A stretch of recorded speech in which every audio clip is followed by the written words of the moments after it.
চট্টগ্রামে খোলা খাল নালায় পড়ে প্রায়শই মৃত্যুর ঘটনা ঘটছে, আর এর বিপরীতে দৃশ্যমান কোনো উদ্যোগ নেই এখনো। বিস্তারিত জানাতে চট্টগ্রাম থেকে যুক্ত হচ্ছেন আমাদের সহকর্মী নয়ন বড়ুয়া।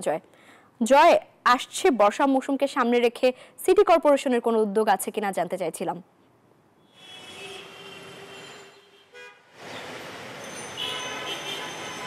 ধন্যবাদ লাইবা আপনাকে। আমরা একটু দেখানোর চেষ্টা করছি যে খালটিতে শিশুটি পড়ে গেছে, যে এখানে রিক্সা উল্টে শিশুটি পড়েছিল, সে খালটি এখনও কিন্তু স্থায়ীভাবে কোনো সুরক্ষিত হয়নি।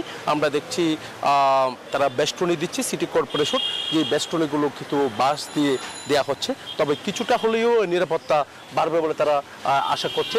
তারা আশা করছে যে এরকম যে কোনো যেখানে খালের পাড়ে বা নালার পাড় যেটা ঝুঁকি রয়েছে, সেই জায়গাগুলো কিন্তু আরও বেষ্টনী দিয়ে কিন্তু তারা নিরাপত্তা করতে চাচ্ছে বলে আমাদেরকে জানিয়েছে। তবে স্থায়ীভাবে যদি বেষ্টনী দেওয়া যেত তাহলে সহজ হতো বলে আমাদেরকে মনে করছে। এখানে স্থানীয় লোকজন যারা আছেন তাদের সাথে একটু কথা বলতে চাচ্ছি। কয়েকদিন আগেও কিন্তু এই যে খালে পড়ে রিক্সা উল্টে আমরা দেখছি যে কয়েকজন আহত হয়েছে, এক শিশুর মৃত্যু হয়েছে। যে খালের পাড় নালার পাড়গুলো কেমন হওয়া দরকার বলে মনে করছেন? আসসালামু আলাইকুম। এটা আমার বাড়ি, আমি স্থানীয় ছেলে, লোকাল ছেলে এখানকার।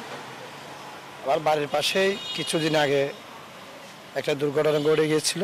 এর আগেও ছোটোখাটো অনেক দুর্ঘটনা ঘটেছে। কারণ আমার মনে হয়, আমি লোকাল ছেলে হিসেবে আমার মনে হয় এই খালের পাড়ে একটা রেলিং দরকার ছিল। বান্ডেল থাকলে প্রতি সেনমানিতে টাকা বাঁচবে। বিকাশ সেনমানি বান্ডেল কিনে জিতুন প্রতি লেনদেনে।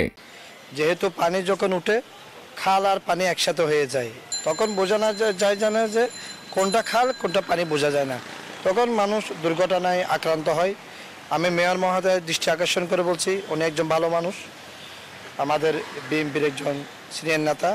ওনাকে আমরা এলাকাবাসী একটাই কথাই বলবো, এই খালের পরিবেশটা যেন সবসময় ভালো থাকে, এবং এই খালের ওই মেডিকেলের ওই রোড খাল যেটা আছে ওটার সাথে কিছু কষ্ট ময়লা এখানে এসে জমে যায়। যখন জমে যায় অল্পতে বৃষ্টি হলে সাথে সাথে পানিতে আর খালটা এক হয়ে যায়।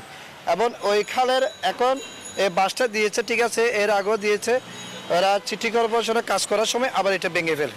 সেই জন্য বিনোদী অনুরোধ থাকবে, এই খালের মাঝখানে একটা রেলিং দেওয়া খুব দরকার মনে করি আমি। অনেক ধন্যবাদ। শুধু এই খাল নয়, আমরা দেখছি চট্টগ্রামের আরও অনেক খালে পড়ে কিন্তু 17 জনের উপরে এখানে মানুষ মারা গেছে, এমনকি 5 জনের বেশি শিশু মারা গেছে।